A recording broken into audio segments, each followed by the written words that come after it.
जी हाँ, आज हम बिहारी लाल के बारे में पढ़ेंगे। आप सभी को पता है बिहारी लाल रीति सिद्ध काव्यधारा के प्रमुख कवि हैं और आपके विभिन्न परीक्षाओं के दृष्टिकोण से बिहारी से प्रश्न बनते हैं। ठीक है, तो आचार्य रामचंद्र शुक्ल की दृष्टि में बिहारी के बारे में जो जानकारी मिलेगी, उनकी दृष्टि में क्या योगदान रहा है रीतिकाल में बिहारी के द्वारा, उसकी आज हम चर्चा करेंगे इस वीडियो के माध्यम से। तो सभी को पता है कि रीति सिद्ध काव्यधारा के प्रमुख कवि हैं और बिहारी लाल का जन्म होता है 1595 ईस्वी में। ठीक है, ईस्वी में। अगर आप इसको विक्रम संवत में निकालना चाहते हैं तो -57 करेंगे तो विक्रम +57 करेंगे तो विक्रम संवत में इसका उत्तर आ जाएगा। ठीक है, तो श्री राधाचरण गोस्वामी ने बिहारी लाल को पीयूष वर्षी मेघ कहा है। बहुत इंपॉर्टेंट तथ्य मिलने वाले हैं आपको यहाँ से। सबसे पहले देखेंगे कि रामचंद्र शुक्ल ने बिहारी लाल को कौन सा आचार्य माना है? रसवादी आचार्य माना है, और यही वन लाइनर की पुस्तकों में आपको एज इट इज देखने को मिलता भी है। डॉक्टर नगेंद्र ने ध्वनिवादी स्वीकार किया है। सबसे पहला इंपॉर्टेंट पॉइंट यही है कि इनका जन्म 1595 ईस्वी में हुआ था, और दूसरा पॉइंट है कि बिहारी लाल को शुक्ल जी ने रसवादी आचार्य कहा है और जो नगेंद्र है उन्होंने ध्वनिवादी आचार्य स्वीकार किया है। राधाचरण गोस्वामी ने बिहारी को पीयूष वर्षी मेघ की उपमा दी है। बहुत इंपॉर्टेंट प्रश्न है और पूछा जा चुका है कई परीक्षाओं में। आगे चलते हैं। अब बिहारी लाल का जो संक्षिप्त जीवन परिचय है उसके बारे में अवगत होंगे। इनका जन्म होता है 1595 ईस्वी में, मृत्यु 1663 ईस्वी में। जन्म स्थान है गोविंदपुर। पिता का नाम है केशव दास, गुरु का नाम है नरहरि दास। ठीक है, याद रखिएगा, नरहरि दास इनके गुरु का नाम है। संप्रदाय, किस संप्रदाय में दीक्षित थे? तो निम्बार्क संप्रदाय में दीक्षित थे। इनके आश्रयदाता का नाम है महाराज जय सिंह। ठीक है, इतनी बातों से अवगत आपको होना है अगर बिहारी लाल के बारे में पढ़ना है तो। बिहारी लाल की एकमात्र रचना बिहारी सतसई दोहा छंद में रचित है। पूछा जा सकता है किस छंद में रचित है बिहारी सतसई? तो दोहा छंद में रचित है।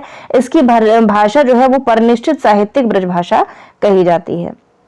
बिहारी लाल की सतसई की प्रशंसा में किसी कवि ने निम्नलिखित पंक्ति लिखी है कि सतसैया के दोहरे जो नावक के तीर, देखन में छोटे लगे बेधे सकल शरीर।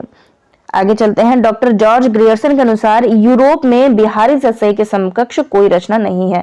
तो यूरोप में बिहारी सतसई के समकक्ष कोई रचना नहीं मानी जाती। ऐसी बात कहने वाले कौन है? तो डॉक्टर सर जॉर्ज ग्रियर्सन, ऐसे शब्दों में इन्होंने बताया है शुक्ल जी ने। बिहारी सतसई पर हिंदी में 50 से अधिक टीका प्राप्त है। सबसे ज्यादा टीका अगर देखा जाए तो बिहारी सतसई में लिखी गई है। बिहारी लाल के पुत्र कृष्णलाल कवि, ठीक है, इनके पुत्र का नाम कृष्णलाल था, कृष्णलाल कवि था, और बिहारी के जो पिता का नाम था वो केशव राम था। ठीक है, केशव दास था। तो बिहारी सतसई की टीका सर्वप्रथम सवैया छंद में ब्रज भाषा में लिखी गई थी। तो इन्हीं के पुत्र थे कृष्णलाल कवि। उन्होंने ही इनकी बिहारी सतसई के ऊपर टीका लिखी थी जो कि सवैया छंद में ब्रज भाषा में लिखी गई थी। इंपॉर्टेंट तथ्य मिलता है।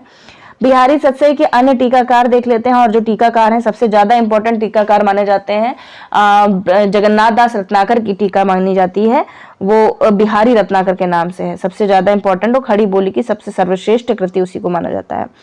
तो कृष्णलाल कवि जो कि पुत्र हैं बिहारी लाल के, उन्होंने कृष्णलाल की टीका लिखी थी। बिहारी दोहे का सवैया में विवेचन इन्होंने किया था। सुरती मिश्र अमरचंद्रिका इनकी टीका है। अमरचंद्रिका सुरती मिश्र की टीका का प्रणयन दोहों में किया है इन्होंने।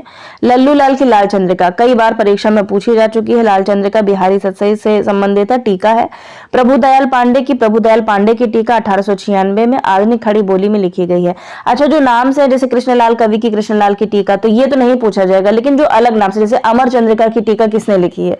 तो सुरती मिश्र ने लिखी। लाल चंद्रिका किसने लिखी है? लल्लू लाल ने लिखी है। प्रभुदयाल पांडे की टीका किसने लिखी? प्रभुदयाल पांडे ने। बिहारी बिहार, ये इंपॉर्टेंट है, अंबिका दत्त व्यास की है ये टीका, बिहारी सतसई के ऊपर लिखी है। दोहे के भावों का रोला छंद में पल्लवन किया है। ठीक है, दोहे में लिखी गई है बिहारी के द्वारा, लेकिन उसमें रोला छंद में पल्लवन किया है किसने? अंबिका दत्त व्यास ने। पदम सिंह शर्मा संजीवनी भाष्य टीका लिखी है इन्होंने। संजीवनी भाष्य बिहारी सतसई के ऊपर इंपॉर्टेंट है, पूछा जाने वाला प्रश्न है, पदम सिंह शर्मा की है। तुलनात्मक पद्धति में अर्थ निरूपण करते हैं। आनंदी लाल शर्मा ने फिरंगे सतसई लिखी है। इंपॉर्टेंट है, फिरंगे सतसई बिहारी सतसई के ऊपर लिखा है इन्होंने, आनंदी लाल शर्मा ने। फारसी भाषा में लिखी गई है। ठीक है, जगन्नाथ दास रत्नाकर, जो कि मैंने पहले आपको बताया बिहारी रत्नाकर के नाम से इनकी फेमस है पुस्तक, 1921 में आई थी। हिंदी खड़ी बोली में सर्वश्रेष्ठ टीका मानी जाती है। और जगन्नाथ दास रत्नाकर की ही अगर आप देखेंगे बहुत महत्वपूर्ण सिलेबस में इन्हीं के चयनित दोहों से अक्सर प्रश्न देखने को बनते हैं। तो बिहारी सतसई का अन्य भाषा में किया गया अनुवाद देखते हैं। तो अन्य भाषा में अनुवाद इन्होंने किया है पंडित परमानंद ने, श्रृंगार सप्तशती के नाम से संस्कृत भाषा में आया है। ठीक है, इंपॉर्टेंट तथ्य है, पंडित परमानंद ने श्रृंगार सप्तशती के नाम से संस्कृत भाषा में अनुवाद किया है। और मुंशी देवी प्रसाद प्रीतम ने गुलदस्त बिहारी जैसा कि नाम से ही प्रतीत हो रहा है इसकी भाषा उर्दू है, और इसके जो अनुवादक है वो है मुंशी देवी प्रसाद प्रीतम। ठीक है, याद कर लीजिए, इंपॉर्टेंट है।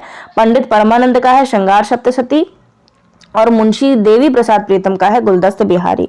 ठीक है, पंडित परमानंद ने संस्कृत भाषा में लिखा है श्रृंगार सप्तशती और गुलदस्त बिहारी उर्दू भाषा में लिखा है मुंशी देवी प्रसाद प्रीतम ने। याद करिएगा, भूलिएगा नहीं बिल्कुल। बिहारी लाल के समस्त दोहों की संख्या 719 मानी जाती है, किंतु जगन्नाथ दास रत्नाकर ने इनके दोहों की संख्या 713 माना है। और अगर आप उस पुस्तक पढ़ते हैं, मूल टेक्स्ट मैंने पढ़ाया भी हुआ है बिहारी के बारे में आचार्य रामचंद्र शुक्ल की बुक से, तो उसमें उन्होंने 700 के करीब मानी है बिहारी की दोहों की संख्या। ठीक है, तो 719 बिहारी लाल के समस्त दोहों की संख्या मानी जाती है जो सर्वविदित है, परंतु जगन्नाथ दास रत्नाकर ने 713 संख्या मानी है। बिहारी सतसई पर सर्वाधिक प्रभाव निम्नलिखित कवियों का पड़ा है। तो अमरूक कवि, अमरूक शतक संस्कृत भाषा में है। हाल शालिवाहन का गाथा सप्तशती है, प्राकृत भाषा में है। गोवर्धनाचार्य का आर्य सप्तशती है, गाथा सप्तशती हाल कवि, ठीक है, शालिवाहन जिनका नाम है, और प्राकृत भाषा में है। और आर्य सप्तशती गोवर्धनाचार्य के द्वारा लिखी गई है संस्कृत भाषा में। संस्कृत के आचार्य बलदेव उपाध्याय ने लिखा है हाल गाथा के गोवर्धन आर्य के तथा बिहारी दोहा के बादशाह। इंपॉर्टेंट है, पूछा जा सकता है। बलदेव उपाध्याय ने लिखा है कि हाल गाथा के गोवर्धन आर्य के तथा बिहारी दोहा के बादशाह हैं। कैसे? जो हाल कवि हैं उनकी गाथा हो गई, ठीक है, यहां से आपने पढ़ा भी, ठीक है, और जो गोवर्धन है वो आर्य सप्तशती हाल गाथा और गोवर्धन आर्य तथा बिहारी दोहा के बादशाह है। किसने कहा है? बलदेव उपाध्याय ने कहा है। इंपॉर्टेंट तथ्य है। आचार्य शुक्ल ने बिहारी के संदर्भ में कौन कौन सी बातें कही हैं उनको पढ़ लीजिए, इंपॉर्टेंट है।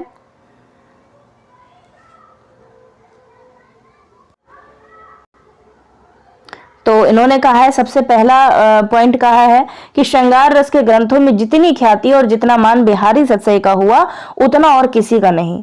इसका एक एक दोहा हिंदी साहित्य में एक एक रत्न माना जाता है। शुक्ल जी का कथन है बिहारी के संदर्भ में। यदि प्रबंध काव्य का विस्तृत वनस्थली है तो मुक्तक एक चुना हुआ गुलदस्ता है। बहुत फेमस और बहुत इंपॉर्टेंट और परीक्षा में पूछे जाने वाला प्रश्न बिहारी के संदर्भ में शुक्ल जी ने अपनी लेखनी के द्वारा ये कहा है कि यदि प्रबंध काव्य एक विस्तृत वनस्थली है तो मुक्तक एक चुना हुआ गुलदस्ता है। जिस कवि में कल्पना की समाहार शक्ति के साथ भाषा की समाहार शक्ति जितनी अधिक होगी उतनी ही वह मुक्तक की रचना में सफल होगा। यह क्षमता बिहारी में पूर्ण रूप से वर्तमान थी। बिहारी की रस व्यंजना का पूर्ण वैभव उनके अनुभावों के विधान में दिखाई पड़ता है। पांचवा है, बिहारी की कृति का मूल्य जो बहुत अधिक आंका गया है उसे अधिकतर रचना की बारीकी या काव्यांगों के सूक्ष्म विन्यास की निपुणता की ओर की ही मुख्यतः दृष्टि रखने वाले पारखियों के पक्ष में समझना चाहिए।